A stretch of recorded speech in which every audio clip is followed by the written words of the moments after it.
కేంద్ర హోంశాఖ మంత్రి అమిత్ షా కీలక ప్రకటన చేశారు. 2024 జనవరి 1న అయోధ్య రామాలయం ప్రారంభిస్తామని తెలిపారు. బీజేపీ జన్ విశ్వాస్ యాత్రలో అమిత్ షా ఈ ప్రకటించారు.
దీనిపై మరింత సమాచారం మా ప్రతినిధి శివ అందిస్తారు. శివ,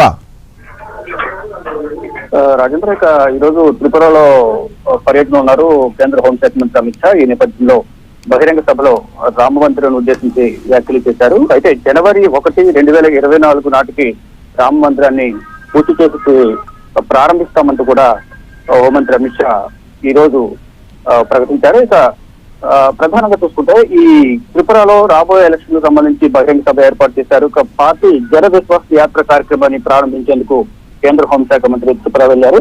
అక్కడ మాట్లాడే సందర్భంలో ఈ రామ మందిరం అనేది జనవరి 1, 2024లో ప్రారంభిస్తామంటూ కూడా హోంమంత్రి ప్రకటన విడుదల చేశారు. అయితే ప్రధానంగా చూసుకుంటే ఈ రోజు ముంబైలో యూపీ సీఎం ఎవరైతే ఉన్నారో యోగి ఆదిత్యనాథ్ పెట్టుబడిదారులతో సమావేశం అవ్వడానికి ముంబై వెళ్లారు. అక్కడ ముంబై వెళ్లిన క్రమంలో వారితో మాట్లాడిన తర్వాత కాంగ్రెస్ మాజీ రాజ్యసభ సభ్యులు హుస్సేన్ దల్వాయ్ కొన్ని వ్యాఖ్యలు చేశారు. ఎవరిని ఉత్తరప్రదేశ్ ముఖ్యమంత్రి యోగి ఆదిత్యనాథ్ ఉద్దేశించి వ్యాఖ్యలు చేశారు.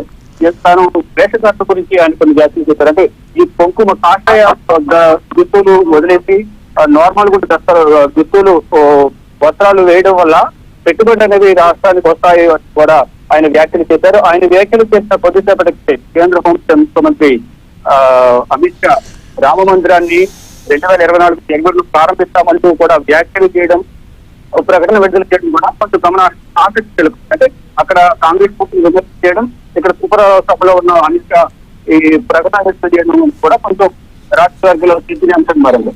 అయితే మొత్తం చూసుకుంటే ఈ రామ మందిరం అనేది గత కొంతకాలంగా నిర్మాణం చేపడుతుంది కేంద్ర ప్రభుత్వం. అంటే దాదాపు ఇప్పటి వరకు 50% వరకు కూడా పనులు పూర్తయ్యాయి.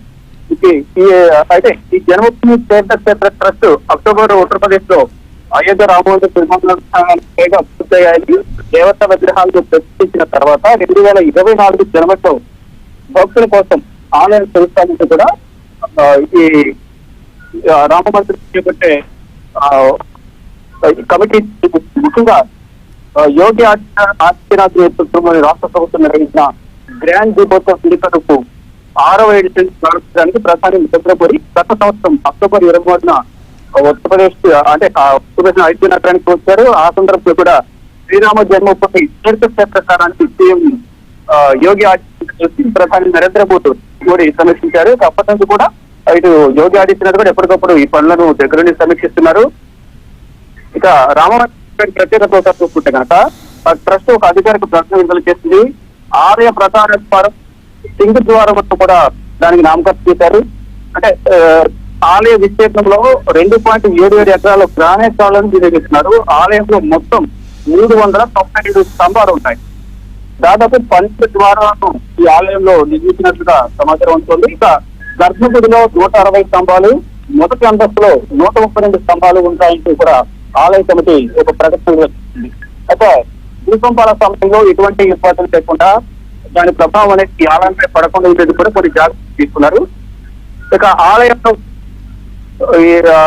ఏవైతే ఉంటాయో రాగి ఆకులతో అనుసంధానం చేసే పనులు కూడా జరుగుతున్నాయి. ఆలయ ప్రాకారాల్లోనే 5 ఆలయాలు నిర్మించి పంచదేవాలయం నిర్మిస్తున్నారు. అలాగే సూర్యదేవ్ ఆలయం, విష్ణు దేవతల ఆలయం నిర్మిస్తున్నారు.